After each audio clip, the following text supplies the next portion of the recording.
അപ്പോൾ നമ്മൾ മലയാറ്റൂർ മല ഇന്നത്തെ യാത്ര അങ്ങോട്ടാണ്. കുറച്ച് 15 പോയിൻറ്റുകളുണ്ട്. ശരിക്കും ഒരു മണിക്കൂറോളം വേണ്ടി വരില്ല. അങ്ങനെ ഫ്രീ ഫ്ലോയിൽ പതുക്കെ നടക്കുകയാണെങ്കിൽ പെട്ടെന്ന് എത്താൻ പറ്റും. ശരിക്കും അങ്ങനെ മണ്ണും ഒക്കെ ആയിട്ട് തന്നെ പോകുന്ന സ്ഥലമാണ്. പോകുന്ന വഴിയിലുള്ള യാത്രാനുഭവങ്ങളും നമുക്ക് സംസാരിക്കാം. ഒപ്പം തന്നെ മുകളിലെത്തി കഴിയുമ്പോൾ നല്ലൊരു വ്യൂ ഉണ്ട്. ശരിക്കും വ്യൂ പോയിൻ്റ് ഉണ്ട്. ഇപ്പോൾ ഡിസംബർ 1 ആയതുകൊണ്ട് ശരിക്കും ആളുകൾ കുറേ ഉണ്ട്. അവിടെ കുർബാന നടക്കുന്നുണ്ടാവും. അതൊന്നും ശരിക്കും നമ്മളെ ബാധിക്കില്ല. പുറകിൽ പോയിരുന്നു കഴിഞ്ഞാൽ കണ്ണടച്ചാൽ ഭയങ്കര പീസ്ഫുൾ മൈൻഡാണ് ശരിക്കും. അപ്പോൾ പോകുന്ന വഴിയിലെ യാത്രകൾ അനുഭവങ്ങൾ നമുക്കിപ്പോഴും നമ്മുടെ യാത്രയിൽ ഈ പറഞ്ഞ നമ്മുടെ കൂടെ നമ്മൾ വിളിക്കാതെ വരുന്ന കുറേ അതിഥികളുണ്ട്. എന്നാൽ എൻ്റെ യാത്രകളിൽ പൊതുവെ ഇങ്ങനെ ഇപ്പോൾ ഉത്തരാഖണ്ഡിൽ പോയ സമയത്താണെങ്കിലും ഞാൻ പല സ്ഥലങ്ങളിൽ പോയപ്പോഴും നമ്മുടെ അകമ്പടിയായിട്ട് വേറൊരു അതിഥി കൂടി വരും. അറിയില്ല എങ്ങനെ വരുന്നു എന്നുള്ളത്. എല്ലാവർക്കും ഉണ്ടാവായിരിക്കാം. പക്ഷേ ഇതും നമ്മളെ സംബന്ധിച്ചോളം ആശ്ചര്യമായിട്ടുള്ള കാര്യം തന്നെയാണ്. ഞാളെ കാണിച്ചു തരാം. കൂടെ നടക്കുന്ന ആളെ കണ്ടോ? അദ്ദേഹം അടിവാരന്ന് കൂടിയതാ. മനസ്സിലായെന്ന് വിചാരിക്കുന്നു. കൂടെ നടക്കുന്ന ആളുകളല്ല, പട്ടിയാണ്. പുള്ളി ഇങ്ങനെ നമ്മുടെ കൂടെ എപ്പോഴും ഇങ്ങനെ നടക്കുന്നുണ്ട്. ഞാൻ ഇപ്പോൾ കൊള്ളാൻ പറഞ്ഞതാണ്. പക്ഷേ എന്നാലും പുള്ളി നമ്മളെ മുഖത്ത് നോക്കിയിട്ട് എന്തിനാ എന്നോട് ഇങ്ങനെ പറയണേ എന്നൊരു ചാച്ചാച്ചിട്ട പുള്ളിയാണ്. സോ എനിവേ എത്ര നേരം വരെ വരുമെന്ന് അറിയില്ല, എന്നാലും കൂടെ ഉണ്ടാവും. അല്ലേ, നമ്മൾ വരുന്നതിന് മുന്നേ എത്ര ആളുകൾ കയറിപ്പോയി. ഇപ്പം നമ്മുടെ ഈ പട്ടി നമ്മുടെ അടുത്ത് വരുന്നു, നമ്മുടെ കൂടെ നടക്കുന്നു. അപ്പോൾ കുറച്ച് സ്പിരിച്വൽ മൈൻഡോടി പോകുമ്പോൾ ഈ പ്രകൃതിയിലെ പല കാര്യങ്ങളും നമ്മളോട് കൂടെ നിൽക്കുന്നു പറയുന്ന പോലെയാണ്. ചിലപ്പോൾ വഴികാട്ടിയായിരിക്കാം. നമ്മൾക്ക് സെൻസ് ചെയ്യണേക്കാളും കൂടുതലായിട്ട് അവർ സെൻസ് ചെയ്യും പല സമയങ്ങളിലും.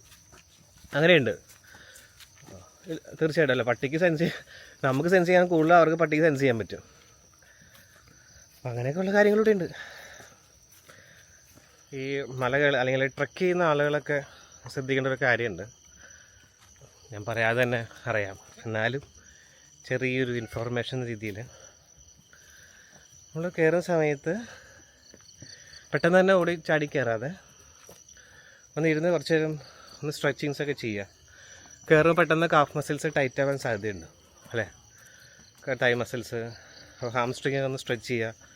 കാഫ് മസിൽസൊക്കെ വയ്യ ഒന്ന് ലൂസ് ചെയ്ത് കൊടുക്കുക. അങ്ങനെയാണെങ്കിൽ വലിയ ബുദ്ധിമുട്ടില്ലാതെ കുറച്ച് നേരം നമുക്ക് പോവാം. എന്നാലും കുറച്ചും ടൈറ്റ് ആവും, എന്നാലും വലിയ ബുദ്ധിമുട്ട് ഫീൽ ചെയ്യില്ല. അതൊരു കാര്യം കൂടി ഉണ്ട് ശരിക്കും. ഞാൻ പറയാതെ അറിയാം, എന്നാലും ഞാൻ പറഞ്ഞതേ ഉള്ളൂ.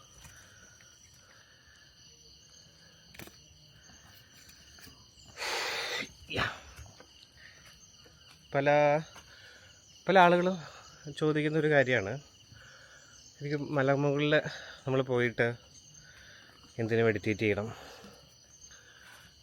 മുകളിൽ പോയിരുന്ന് മെഡിറ്റേറ്റ് ചെയ്യണം, എന്താണ് ഗുണം എന്നൊക്കെ. ശരിക്കും ഒന്ന് നമ്മൾ ഫിസിക്കലി കുറച്ചുകൂടി അകത്തുമ്പോഴേക്കും സ്ട്രെങ്ത് ആവും. ഇപ്പോൾ മെഡിറ്റേഷൻ ചെയ്യുന്നതിനേക്കാളും മുന്നേ കുറച്ച് വ്യായാമങ്ങൾ ചെയ്തിട്ട് ഇരിക്കുമ്പോൾ നാഡീവ്യൂഹങ്ങളെ കുറച്ചുകൂടി ആക്ടിവേറ്റ് ചെയ്യുന്ന പറയില്ലേ, അതൊരു കാര്യം. പിന്നെ നമ്മുടെ ബ്രീത്തിങ് പാറ്റേൺ, രണ്ട് മൂക്കിയുടെ ഒരുപോലെ സഞ്ചരിക്കും. അങ്ങനെ ഉള്ള സമയത്ത് മെഡിറ്റേറ്റ് ചെയ്യുമ്പോൾ പെട്ടെന്ന് നമുക്ക് അനുഭവതലത്തിലേക്ക് എത്താൻ പറ്റും. മനസ്സ് സെറ്റിൽഡ് ആവും. രണ്ട് നാഡികളും രണ്ട് തരത്തിലാണ് പ്രവർത്തിക്കുക. ശരീരത്തിൻ്റെ വലതുവശത്ത് സൂര്യനാഡിയും ഇടതുവശത്ത് പിംഗളനാഡിയും. അപ്പോൾ അതും ഒരു ഗുണമാണ്.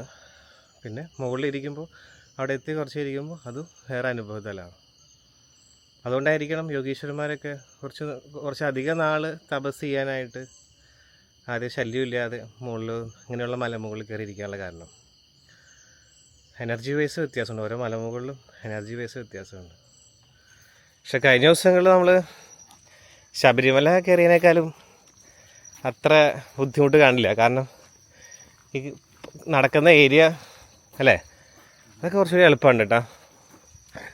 ഒരു മല കയറുന്നതിൻ്റെ ഒരു ഫീലുണ്ട്. എന്തായാലും മഞ്ഞുണ്ട്. മുകളിലെത്തി കഴിയുമ്പോൾ എന്താ നല്ല വ്യൂ കിട്ടേണ്ടതാണ്. നമ്മൾ പല സമയങ്ങളിലും ഇവിടെ പോകാറുണ്ട്. നമുക്ക് നോക്കാം.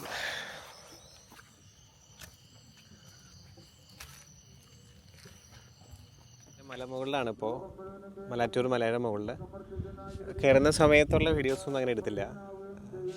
പക്ഷേ ഇവിടെ വന്ന് ഇരിക്കുമ്പോൾ ഉണ്ടാകുന്ന അനുഭവം വേറെയാണ്.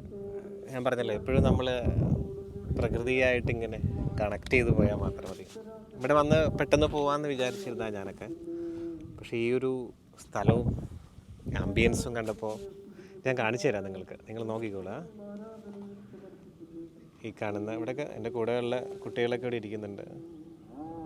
പിന്നെ മുകളിലാണ് പള്ളിയുണ്ട്. ഇവിടുന്ന് താഴെ രണ്ടുപേരും ഒരു മെഡിറ്റേറ്റ് ചെയ്യണമെന്ന് പറഞ്ഞിട്ട് അവർ പോയിരിക്കുന്നതാണ്. ഞാനും ഇരിക്കും. ഇങ്ങനെ കുറച്ച് നേരം ഇങ്ങനെ നോക്കിയിരിക്കണ്ട. ഈ സ്ഥലം തന്നെ കാണുമ്പോൾ ഇതൊരു ഭംഗിയാണെന്നറിയാം.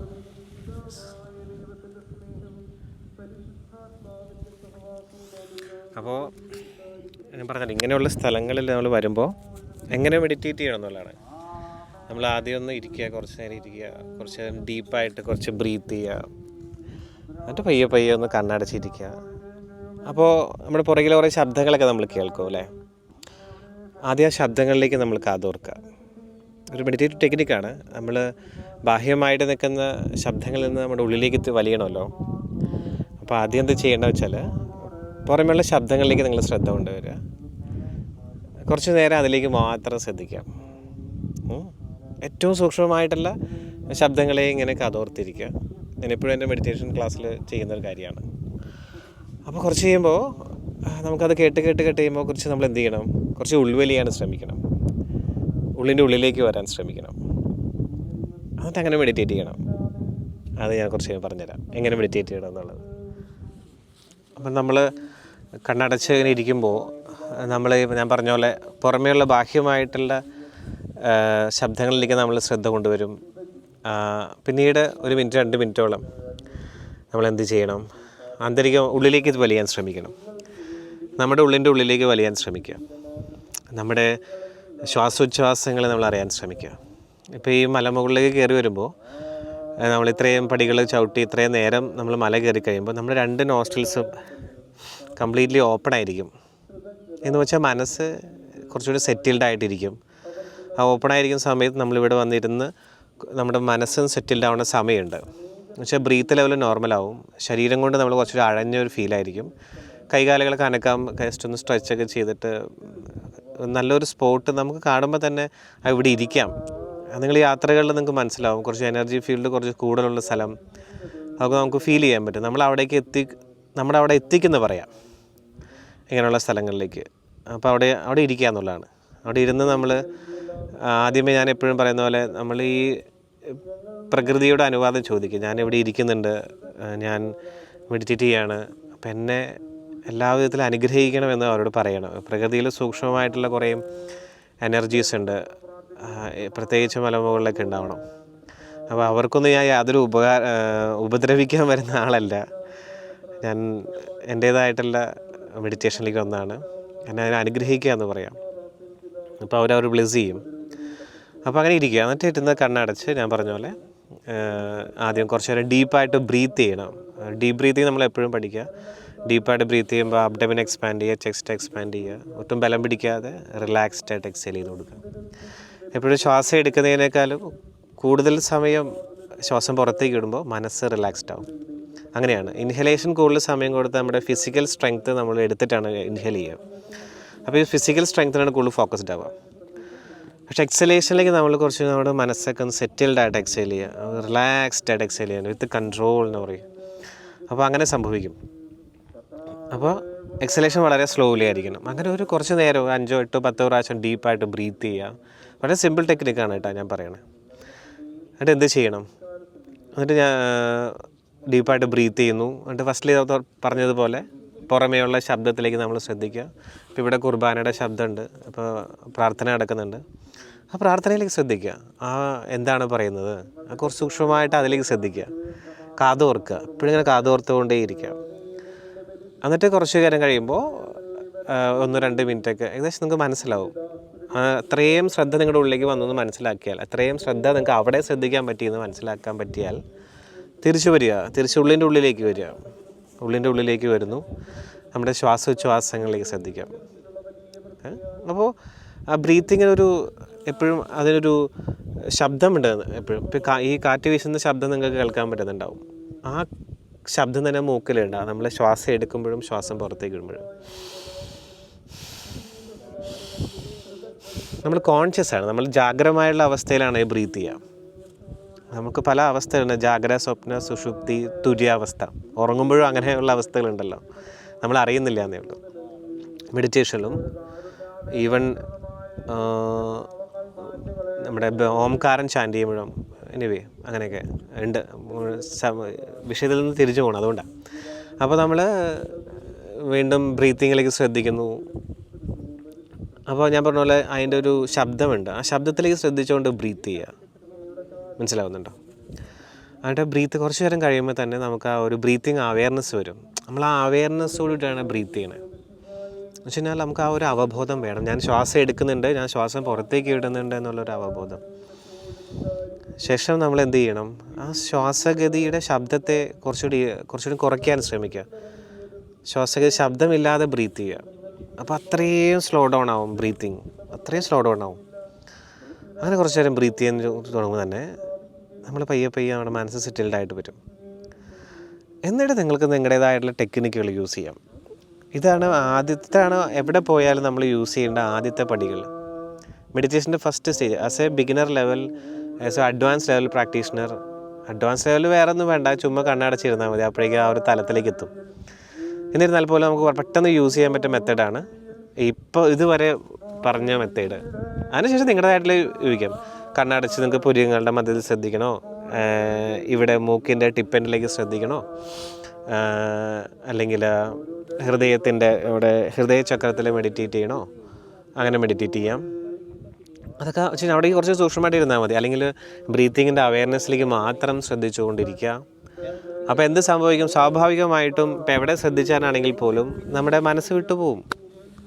കുറച്ച് നേരം കഴിയുമ്പോൾ മനസ്സ് വിട്ടുപോകും, ചിന്തകളിലേക്ക് വരും. അപ്പോൾ ഇതൊക്കെ സ്വാഭാവികമായിട്ട് വരുന്ന കാര്യങ്ങളാണ്. അപ്പോൾ നമ്മൾ എന്ത് ചെയ്യണം, വന്നോട്ടെ. ഒരിക്കലും മനസ്സിനെ ബലം പിടിച്ചിട്ട് ഇങ്ങോട്ട് വരൂ, ഇവിടെ ശ്രദ്ധിക്കൂ എന്ന് ഒരിക്കലും പറയാൻ പാടില്ല. അത് നേരെ തിരിച്ച് അതുപോലെ തന്നെ പോകും. അങ്ങനെ ചെയ്യാൻ പാടില്ല. അപ്പോൾ മനസ്സിന് എപ്പോൾ തിരിച്ചു വരാൻ തോന്നുന്നു, അപ്പോൾ മനസ്സിനെ തിരിച്ചു കൊണ്ടുവരിക. എന്നിട്ട് ഇവിടെ ശ്രദ്ധിക്കുക, എവിടെ ശ്രദ്ധിച്ചിരുന്ന് അവിടെ ശ്രദ്ധിക്കുക. ഞാൻ എപ്പോഴും ആളുകളോട് പറയുന്നത്, നമ്മൾ ശ്രദ്ധിക്കുന്ന സമയത്ത് ഭയങ്കര ബലമായിട്ട് പിടിച്ചു വന്നിട്ട് നിങ്ങൾ അവിടേക്ക് ശ്രദ്ധിച്ചിരിക്കാൻ ശ്രമിക്കരുത്. എപ്പോഴും നമ്മൾ എനർജിയായിട്ട് കണക്ട് ചെയ്യുമ്പോൾ, കമ്മ്യൂണിക്കേറ്റ് ചെയ്യുമ്പോൾ, ഞാൻ എപ്പോഴും പറയുന്ന കാര്യമാണ് സ്നേഹത്തിൻ്റെ ഭാഷയിൽ കണക്ട് ചെയ്യുക. അപ്പോൾ പ്രകൃതി അതിനനുസരിച്ച് നമ്മുടെ സ്നേഹത്തിൻ്റെ ഊർജ്ജത്തിൽ നമ്മുടെ ഉള്ളിലേക്ക് കടന്നു വരും. അല്ല, എല്ലാ സ്പിരിച്വൽ ഗുരുസുകളും സ്പിരിച്വൽ മതങ്ങളാണെങ്കിൽ പോലും സ്നേഹത്തിൻ്റെ ഭാഷയിൽ സംസാരിക്കാനാണ് പറയുക. അപ്പം അത്രയും ഡിവൈൻ എനർജി കടന്നു വരും ആ രീതിയിൽ. അപ്പോൾ നമ്മൾ അത്രയും ഇവിടെ ശ്രദ്ധിച്ച് കൂടുതൽ ഭയങ്കര ഇതാക്കി നോക്കിക്കഴിഞ്ഞാൽ നമുക്ക് നമ്മുടെ ഉള്ളിലേക്ക് കടന്നു വരുന്ന എനർജിയിൽ കൂടുതൽ ഓവറായിട്ട് കടന്നു വരാം. നമുക്കത് ഭാവിയിൽ തലവേദന അങ്ങനെയുള്ള പ്രശ്നങ്ങൾ വരാം, ഉറക്കമില്ലായ്മ വരാം, ഓവർ ആക്ടിവേഷനൊക്കെ വരാമെന്ന് പറയാം. അപ്പോൾ സ്നേഹത്തിൻ്റെ ഭാഷയിൽ എപ്പോഴും എനർജി കമ്മ്യൂണിക്കേറ്റ് ചെയ്യാം. അങ്ങനെ ഇരുന്ന് കഴിയുമ്പോൾ മനസ്സ് കുറച്ച് കഴിയുമ്പോൾ ഇവിടെ ശ്രദ്ധിക്കാൻ പറ്റും. വീണ്ടും മനസ്സ് വിട്ടു പോവും, വീണ്ടും മനസ്സ് തിരിച്ചു വരും. അതൊക്കെ നടന്നുകൊണ്ടിരിക്കുന്ന കാര്യം. അപ്പോൾ ആദ്യ സമയങ്ങളിൽ എന്താ ചെയ്യേണ്ടതെന്ന് വെച്ചാൽ കുറേ നേരം ഇരിക്കാൻ ശ്രമിക്കുക. ശരീര സുഖത്തോടു കൂടി ഇരിക്കുക. 7 മിനിറ്റ്, 10 മിനിറ്റ്, 24 മിനിറ്റ്. 24 മിനിറ്റാണ് അർദ്ധമുഹൂർത്തം. എപ്പോഴും ഞാൻ പറയുന്നതാണ് 24 മിനിറ്റ് നല്ല സമയമാണ്. അങ്ങനെ ഇരുന്ന് പഠിച്ച് കഴിയുമ്പോൾ ഒരു സ്റ്റേജ് കഴിയുമ്പോൾ നമുക്ക് തന്നെ ഒരു സ്റ്റേജ് അവബോധത്തിൻ്റെ ഘട്ടം നമുക്ക് മനസ്സിലാവും. നമുക്ക് തന്നെ മനസ്സിലാക്കാൻ പറ്റും. ഇപ്പോൾ മെഡിറ്റേഷൻ എപ്പോഴും ഒരു ദിവസം കൊണ്ടോ 2 ദിവസം കൊണ്ടോ 1 മാസം കൊണ്ടോ 2 മാസം കൊണ്ടോ സാധിക്കുന്ന കാര്യമല്ല. ഇറ്റ് ടേക്സ് ടൈം, സമയമെടുക്കും. നമ്മളെ തന്നെ അറിയാൻ ശ്രമിക്കുന്ന സമയമാണ്. അപ്പോൾ അത് ഒരു ദിവസം കൊണ്ട് സാധിക്കുന്ന കാര്യമല്ല, ഒരിക്കലും അങ്ങനെയല്ല. ആളുകളെല്ലാം പ്രശ്നങ്ങൾ വരുമ്പോഴാണ് മെഡിറ്റേഷൻ ചെയ്യുക. അങ്ങനെയല്ല ചെയ്യേണ്ടത്. പ്രശ്നങ്ങൾ വരുമ്പോൾ ചെയ്തോളൂ, കുഴപ്പമൊന്നുമില്ല. അപ്പോൾ അങ്ങനെ മെഡിറ്റേഷനിലേക്ക് നമുക്ക് കുറച്ച് എത്താൻ പറ്റും. അപ്പോൾ ഇങ്ങനെയുള്ള സ്ഥലങ്ങളിൽ വന്നിരിക്കുമ്പോൾ അപ്പോൾ ഞാൻ പറയാതെ പോലും എൻ്റെ കുട്ടികൾ അവിടെ പോയിരുന്ന് മെഡിറ്റേറ്റ് ചെയ്യണേ. അത് അവർക്ക് ഇരിക്കാൻ തോന്നിയോണ്ടാണ്. അത് അവരിങ്ങനെ സഞ്ചരിച്ചുകൊണ്ട്, അവരും നമ്മുടെ കൂടെ യാത്ര ചെയ്യുന്നതുകൊണ്ടും അവർക്ക് ആ എനർജി ഫീൽ ചെയ്യുമ്പോൾ അവരിയ്ക്കാൻ തോന്നും. അങ്ങനെ നിങ്ങൾക്ക് തോന്നും. അപ്പോൾ നിങ്ങൾക്ക് യാത്രകളിലൊക്കെ കുറേ അനുഭവങ്ങൾ വരും. അതെന്ന് വെച്ചാൽ പ്രകൃതിയായിട്ട് പറയണതാണേ, ഇവിടെ ഇരിക്കൂ എന്ന് പറയണേ, ഇങ്ങനെ ഇവിടെ ഇരുന്നോളൂ, പ്രകൃതി പറയുന്നതാണ്. പ്രകൃതിയുടെ നിയമങ്ങളുണ്ട്. പ്രകൃതി നമ്മളെ അനുകൂലാവസ്ഥയിലേക്ക് കൊണ്ടുവരുന്നു പറയും. അപ്പോൾ പെട്ടെന്ന് നമുക്ക് ഭയങ്കര അനുഭവതലങ്ങളായിരിക്കും. പെട്ടെന്ന് എനർജീസൊക്കെ നമ്മളടുത്തേക്ക് വരും. നമ്മൾ കുറച്ചുകൂടി ഭയങ്കര എനർജൈസ്ഡ് ആയിട്ട് ഫീൽ ചെയ്യും. ഇപ്പോൾ ഞാൻ സംസാരിക്കുന്ന സമയത്ത് പോലും എനിക്ക് മെഡിറ്റേറ്റ് ചെയ്യാൻ തോന്നുന്നില്ല. കാരണം സംസാരിച്ചുകൊണ്ട് മെഡിറ്റേറ്റ് ചെയ്യാണ്. ആ ഒരു സ്റ്റേറ്റ് ഓഫ് മൈൻഡിലാണ് ഞാൻ സംസാരിക്കണേ. അപ്പോൾ കണ്ണടച്ചിരുന്ന് തന്നെ മെഡിറ്റേറ്റ് ചെയ്യണമെന്നില്ല. കണ്ണ് തുറന്നിരുന്നിട്ടായാലും സംസാരിച്ചു കൊണ്ടും നമുക്ക് ആ മെഡിറ്റേഷൻ്റെ തലത്തിലേക്ക് എത്താം. കാരണം നമ്മൾ സംസാരിക്കുന്നത് എനർജിയെ കുറിച്ചിട്ടാണ്, പ്യുവർ സോഴ്സ് ഓഫ് എനർജിയെ കുറിച്ചിട്ടാണ്, പ്രകൃതിയാണ്. ആ പ്രകൃതിയെക്കുറിച്ച് സംസാരിക്കുമ്പോൾ ഓട്ടോമാറ്റിക്കലി പ്രകൃതിയുടെ എനർജി നമ്മുടെ ഉള്ളിലേക്ക് കടന്നു വരും, നമ്മൾ ചാർജ്ഡ് ആവും. അപ്പോൾ കണ്ണടച്ച് കുറേ ഇരിക്കണമെന്നില്ല. അപ്പോൾ സംസാര വിഷയങ്ങൾ, നമ്മൾ സംസാരിക്കുന്ന വിഷയങ്ങൾ പോലും എനർജിയാണ്, ഈശ്വരൻ്റെയാണ്, ദേവതകളുടെ ആണെങ്കിൽ ആ ദേവതയുടെ ആ ഒരു പ്രസൻസ് അവിടെ ഫീൽ ചെയ്യും. അത് സാധകരുടെ അല്ലെങ്കിൽ ചെയ്യുന്ന ആളുകളുടെ, സംസാരിക്കുന്ന ആളുകളുടെ എനർജി ഫീൽഡ് പോലെ ഇരിക്കും കേട്ടോ. അങ്ങനെയുള്ളതൊക്കെ വെറുതെ സംസാരിച്ചിട്ട് കാര്യമില്ല. ഓൾറെഡി അങ്ങനെ സാധന ചെയ്യുന്ന ആളുകളാണ്, മെഡിറ്റേറ്റ് ചെയ്യുന്ന ആളുകളാണെങ്കിൽ പെട്ടെന്ന് എനർജി അവിടെ വരും. എത്രയോ ഉദാഹരണങ്ങളുണ്ട്. അവർക്ക് അങ്ങനെ ചിന്തിക്കാൻ അല്ലെങ്കിൽ അവരെ പറയാൻ പോലും തോന്നിക്കുന്നത് പോലും അങ്ങനെ ആയതുകൊണ്ടാണ്. അപ്പോൾ അതങ്ങനെയൊക്കെ വരും. അപ്പോൾ എപ്പോഴും യാത്രകൾ ചെയ്യുക, ഇങ്ങനെയുള്ള കാര്യങ്ങളൊക്കെ ചെയ്യുമ്പോൾ നമുക്ക് അനുഭവങ്ങൾ വന്നു തുടങ്ങും. വീട്ടിൽ വെറുതെ അടഞ്ഞു തുടങ്ങിയിരിക്കരുത്. ഇങ്ങനെയൊക്കെ വന്നിരിക്കുക, എന്ത് രസം അവിടെ ഇരിക്കുക, അടിപൊളി. പിന്നെ നമ്മൾ മനസ്സിലാക്കേണ്ടത് എല്ലാ സ്ഥലത്തും ഒരേപോലെ എനർജി ഫീൽഡ് ഉണ്ടാവണമെന്നില്ല. അത് വലിയൊരു കാര്യമാണ്. ഇപ്പോൾ ഇവിടെ ഇരിക്കുന്ന പോലെ ചില സ്ഥലങ്ങളിൽ പോകുമ്പോൾ നമുക്ക് ഭയങ്കര ഇറിറ്റേഷൻ ഫീൽ ചെയ്യും. അവിടെ എനർജി അത്ര നല്ലതല്ല എന്ന് മനസ്സിലാക്കുക. ചിലപ്പോൾ നമുക്ക് ചില സ്ഥലത്ത് ഇരിക്കുമ്പോൾ അല്ലെങ്കിൽ ചില സ്ഥലത്ത് ചെല്ലുമ്പോൾ നമുക്ക് തലവേദന വരാം. ഈ നെഞ്ചിൻ്റെ ഭാഗത്ത് ചെറിയൊരു കനം പോലെ ഫീൽ ചെയ്യാം. നമ്മുടെ മനസ്സ് തന്നെ പറയും ഇവിടെ ഇരിക്കണ്ട, ഇത്ര സുഖമില്ല, എനിക്ക് തോന്നുന്നില്ല ഇവിടെ ഇരിക്കാനായിട്ട്. അപ്പോൾ മനസ്സ് പറയുന്നത് തന്നെ കേൾക്കണം, അവിടെ ഇരിക്കാതിരിക്കുന്നത് നല്ലത്. അങ്ങനെയുണ്ട് കേട്ടോ. എല്ലായിടത്തും ഒരേപോലെ എനർജി വരണമെന്നില്ല, അത് വലിയൊരു കാര്യമാണ്. അപ്പോൾ അങ്ങനെ മനസ്സിലാക്കുക. അപ്പോൾ ഇതൊക്കെ എങ്ങനെ മനസ്സിലാക്കാൻ പറ്റണു, എങ്ങനെ അത് സെൻസ് ചെയ്യാൻ പറ്റും, എങ്ങനെയാണ് ഒരു സ്ഥലത്ത് നെഗറ്റീവാണോ പോസിറ്റീവാണോ, അത് ഇരുന്ന് പഠിക്കണം. ഇരുന്ന് നമ്മൾ ചെയ്യുന്ന മെഡിറ്റേഷനിൽ നമുക്ക് ഓരോ തലങ്ങളുണ്ട്. ഓരോ തലങ്ങളെ നമ്മൾ യാത്ര ചെയ്ത് കഴിഞ്ഞാൽ ഇന്ന സ്ഥലത്ത് ചെല്ലുമ്പോൾ ഇന്നതാണെന്ന് മനസ്സിലാക്കാൻ പറ്റും. ഇന്ന പ്രകൃതിയിൽ ഇന്ന എനർജി ഫോം ഉണ്ട്, ഇന്ന സ്ഥലത്ത് ഇരുന്നോളൂ, അതൊക്കെ നമുക്ക് മനസ്സിലാക്കാൻ പറ്റും. അത് എക്സ്പീരിയൻസ്ഡ് ആണ്. അങ്ങനെ ഇങ്ങനെ ഇരുന്ന് ഇങ്ങനെ ആയി വരുന്നതാണ്. അത് പറ്റും, എല്ലാവർക്കും പറ്റട്ടെ. ഇനിയിപ്പോൾ നമ്മൾ കുറച്ച് കഴിയുമ്പോൾ താഴേക്ക് ഇറങ്ങും, സ്യൂഷ്യൽ താഴേക്ക് പോവും. അപ്പോൾ ഇവിടെയുള്ള ഈ ഉണ്ടായിട്ടുള്ള എക്സ്പീരിയൻസാണ് ഞാൻ ഈ പറഞ്ഞത്. നിങ്ങൾക്ക് കുറച്ചുകൂടി ഗുണപരമായിട്ട് ഈ ഒരു വീഡിയോയിൽ നിന്ന് കിട്ടുന്നുണ്ടെങ്കിൽ അത് എടുക്കുക. മെഡിറ്റേഷൻ്റെ നിങ്ങളുടെ ചെറിയ സംശയങ്ങൾ തീർക്കാൻ പറ്റിയെങ്കിൽ എനിക്ക് വളരെ സന്തോഷം. ചർച്ചാ വിഷയങ്ങളിലേക്കൊന്നുമില്ല. ഇവന്മാരൊക്കെ ഒന്ന് കൂടെ ഉണ്ടായിരുന്നവന്മാർക്ക് ഗംഭീര മെഡിറ്റേഷനാണ്. അങ്ങനെ എനിക്ക് സന്തോഷമേ ഉള്ളൂ. എൻ്റെ കൂടെ വന്നിരിക്കുന്ന ആളുകൾ മെഡിറ്റേറ്റ് ചെയ്യാന്നുള്ള സന്തോഷമാണ്. അവർ ഞാൻ പറയാതെ പോലെ ഇരിക്കുന്നുണ്ടെങ്കിൽ എനിക്ക് സന്തോഷമേ ഉള്ളൂ. പിന്നെയുള്ള യാത്രകൾ ഇതിലും നന്നായിട്ടൊക്കെ യാത്ര ചെയ്യാൻ നിങ്ങൾക്കും പറ്റട്ടെ. എനിക്കല്ല, ഞാൻ ഇങ്ങനെ ചെയ്യുന്നത് നിങ്ങൾക്ക് യാത്ര ചെയ്യും, നിങ്ങളും ഇൻസ്പയർഡായിട്ട് പോകണം എന്നുള്ളതാണ്. ജീവിതത്തിൽ യാത്രകളാണ് ഏറ്റവും മാറ്റങ്ങൾ വരുത്തുക. ജീവിതത്തിൽ യാത്രകൾ കർമ്മഫലങ്ങൾ ഇല്ലാതാക്കും. മനസ്സിലാവുന്നുണ്ടോ? നമ്മുടെ ഋഷീശ്വരന്മാരൊക്കെ എന്താ ചെയ്തിരുന്നത്? ഒരു യാത്രകളായിരുന്നു. യാത്രാമധ്യത്തിൽ തപസ് ചെയ്തിരുന്ന ആളുകളാണ്. നമ്മൾ അവരുടെ പാത പിന്തുടരുക എന്നുള്ളതാണ്. നിങ്ങൾക്കും പിന്തുടരാൻ പറ്റും. വീട്ടിൽ അടഞ്ഞു തുടങ്ങിയിരിക്കലല്ലോ, പുറത്തേക്ക് ഇറങ്ങി നോക്കുക. ഒറ്റയ്ക്ക് ഇരിക്കുകയോ അല്ലെങ്കിൽ കൂടെ ഇങ്ങനെയുള്ള ആളുകളൊക്കെ കിട്ടുകയാണെങ്കിൽ അവരുടെ കൂടെ നടക്കുക. രസകരമായിട്ടുള്ള അനുഭവങ്ങൾ ഉണ്ടാവട്ടെ. പ്രകൃതിയിൽ ഇങ്ങനെയുള്ള കാര്യങ്ങളും കൂടി ഉണ്ട് എന്ന് നമ്മൾ മനസ്സിലാക്കാൻ സാധിക്കട്ടെ. അടുത്ത സ്ഥലത്തുള്ള വീഡിയോയിൽ നമുക്ക് കാണാം. നന്ദി, നമസ്തേ.